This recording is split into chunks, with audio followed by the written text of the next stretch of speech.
Hello everyone. आज हो गया हमारा 11 फरवरी 2023 और हम डिस्कस करेंगे आज से बनने वाले इम्पॉर्टेंट करेंट अफेयर्स को। अभी हाल ही में टर्की न्यूज़ में था अपने अर्थक्वेक को लेकर के। यहाँ पे 7.8 रिक्टर स्केल से अर्थक्वेक आया था। तो जब भी कोई भी कंट्री न्यूज़ में होता है तो उसे हम उसके मैप लोकेशंस को चेक करके चलते हैं। तो टर्की का कैपिटल है अंकारा और इसके जो पड़ोसी देश हैं वो कितने हैं, नेबरिंग कंट्रीज कौन कौन से हैं, वो है Georgia, Armenia, Azerbaijan, Iran, Iraq, Syria, Greece and Bulgaria. Overall 8 countries इसके नेबरिंग है यानी पड़ोसी देश है। और ये 2 सीज को कनेक्ट करता है, that is Black Sea and Mediterranean Sea. And 2 continent को ये कनेक्ट करता है, one is Asia and other is Europe. 2 continent और 2 सीज को ये कनेक्ट करता है और ओवरऑल इसके 8 कंट्रीज बाउंड्रिंग कंट्रीज हैं। तो ये रहा हमारा मैप लोकेशन से रिलेटेड। नेक्स्ट बढ़ते हैं आज के करंट अफेयर्स में। पहला है हमारा national commission for women. National commission for women के बारे में जानेंगे। इसका इस्टेब्लिशमेंट कब हुआ था? ये इस्टेब्लिश हुआ था 1992 में under national commission for women act 1990। UPPCS generally ऐसे क्वेश्चन पूछता है कि फॉर्मेशन ईयर कब है 1992, बट एक्ट कब बना था 1990 में। तो एक्ट जब पूछे तो आप 1990 बताइएगा, लेकिन जब फॉर्मेशन ईयर पूछे तो 1992 बताइएगा। यह किस तरह की बॉडी है? यह एक स्टैच्यूटरी बॉडी है। जब से इसका इस्टेब्लिशमेंट हुआ तब से आज तक ये क्या है, स्टैच्यूटरी बॉडी है। इसको कॉन्स्टिट्यूशनल स्टेटस अभी तक नहीं मिला है।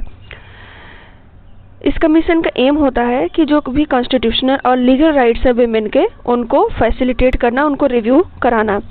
नेक्स्ट बढ़ते हैं महिला सम्मान सेविंग सर्टिफिकेट स्कीम के बारे में। अभी ये स्कीम बजट में आया था कि ये स्कीम बजट गवर्नमेंट ने लॉन्च किया है कि महिला सम्मान सेविंग सर्टिफिकेट।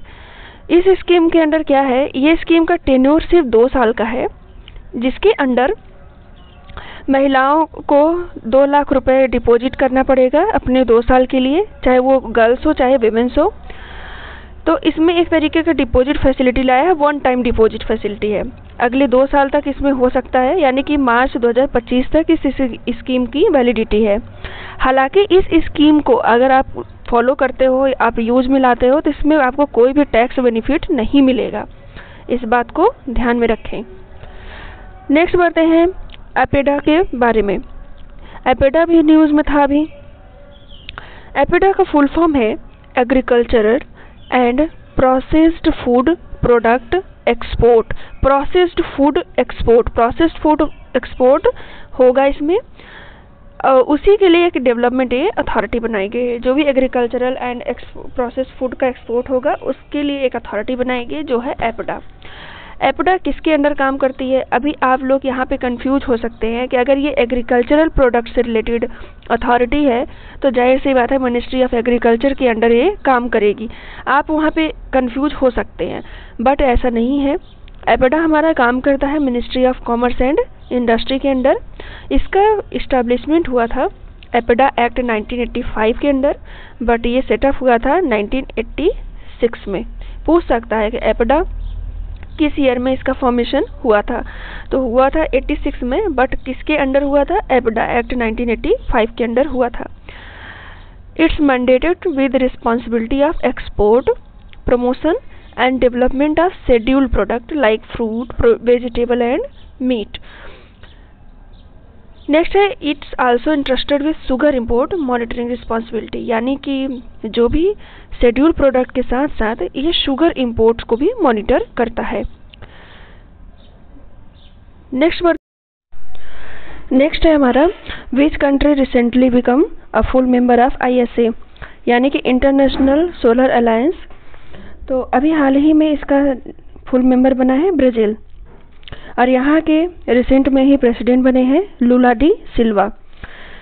जब इस ISA की बात चल रही है तो अभी एक और भी न्यूज़ में था कि ISA का रिसेंट में सिग्नेटरी कंट्री बना है Republic of Congo. Republic of Congo recent में इसका सिग्नेटरी मेंबर बना है और फुल मेंबर बना है ब्राज़ील। SCO का भी हाल ही में फुल मेंबर बना है ईरान। ईरान उसका 9th मेंबर बना है और एशियान का 11th मेंबर बना है ईस्ट तिमोर। तो मेंबरशिप की बात चल रही थी तो मैंने अभी डिस्कस कर दिया कि एससीओ का 9th मेंबर बना है ईरान और एशियान का 11th मेंबर बना है ईस्ट तिमोर और ब्राज़ील जो है आईएसए का फुल मेंबर बना है। आईएसए क्या है उसके बारे में जान लेते हैं। आईएसए इंटरनेशनल सोलर अलायंस एक आउटकम्स है COP21 का। COP21 साइन हुआ था, इंडिया एंड फ्रांस का एक इनिशिएटिव है, 25 में इसको लाया गया था। इसका हेडक्वार्टर है गुरुग्राम इंडिया में। पहले इसका मेंबर 2018 से पहले केवल ट्रॉपिकल ऑफ कैंसर यानी ट्रॉपिकल रीजन्स के जो मेंबर थे, मेंबर कंट्रीज थे, उन्हीं को केवल मेंबर बनाया गया था। अभी क्या है कि अक्रॉस द होल वर्ल्ड जो है इसके मेंबर बन सकते हैं सिंस 2018 से। तो ये रहा हमारा आईएसए के बारे में। नेक्स्ट बढ़ते हैं। Which AI powered chatbot launched by the Google. अभी हाल ही में चैटबॉट लॉन्च किया है गूगल ने जो कि आर्टिफिशियल इंटेलिजेंस से एम्पावर्ड है, उसका नाम है बार्ड। और अभी हाल ही में व्हाट्सएप ने एक चैटबॉट लॉन्च किया है जिसका नाम है बाल मित्रा। नेक्स्ट है हमारा which state government announced to set up green hydrogen hub in next 2 year. अभी सभी सेंट्रल गवर्नमेंट हो चाहे स्टेट गवर्नमेंट हो, सभी का एम है कि ग्रीन रिन्यूएबल एनर्जी यानी कि रिन्यूएबल एनर्जी की तरफ मूव करना। तो ग्रीन हाइड्रोजन हब बनाने का अनाउंसमेंट किया है केरल ने कि अगले 2 साल में वो ग्रीन हाइड्रोजन हब बन जाएगा। जब केरल की बात चल रही है तो उससे रिलेटेड और भी फैक्ट्स को जान लेते हैं, जैसे कि वहाँ पे एक नेशनल पार्क है साइलेंट वैली। पहला स्पेस टेक पार्क इसी राज्य में ओपन हुआ। पहला जेंडर पार्क भी इसी राज्य में ओपन किया गया। एसडीजी इंडेक्स में ये टॉप किया है, हेल्थ इंडेक्स में भी ये टॉप किया है। दोनों ही इंडेक्स नीति आयोग रिलीज करता है। नेक्स्ट बढ़ते हैं। अभी हाल ही में लिथियम रिजर्व फाउंड पाया गया है। किस राज्य में लिथियम रिजर्व को पाया गया है? पहली बार इंडिया में लिथियम रिजर्व का जो पाया गया है वो पाया है जम्मू कश्मीर में। पिछले साल राजस्थान में यूरेनियम रिजर्व मिला था और इस साल बिहार के जमुई में गोल्ड रिजर्व भी पाया गया। तो ये रहा जो है रिजर्व से रिलेटेड क्वेश्चन। नेक्स्ट है हमारा recently which country declared state of disaster.